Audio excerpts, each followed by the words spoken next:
Vatgan hayit dasturxonilar ko'k bo'ladigan bo'g'irsoqni atirgul shaklida juda mazali qilib pishirishni o'rgataman. 150 gram issiqqina suvga 150 gram oq yog' va 150 gram eritilgan sariyog', 3 osh qoshiq shakar, 1 choy qoshiq tuz, yarim choy qoshiq razilhiyt, 700 gram un solib, o'rta yumshoqlikda xamir qorib, ikkiga bo'lib yarim soat tindirib qo'yamiz. Keyin shunaqa sal qalinroq qilib yoyib olib, shunaqa doira shaklda kesib chiqamiz. Keyin 6 tadan qilib taxlab olib, qattiq siqmasdan bo'shroq qilib o'rab olamiz.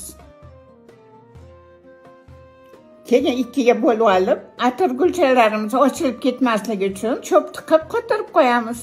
Yaxshi pishish uchun yaproqlarni ochib qo'yamiz. Qaysi olovda qizigan yog'da chiroyli qizarguncha pishirib olamiz. O'shanda ichlarigacha yaxshi pishib, ko'mir bo'lib chiqadi. Kelayotgan hayit ayyomi hammanglarga muborak bo'lsin. Hammanglarni taninglar sog' bo'lsin.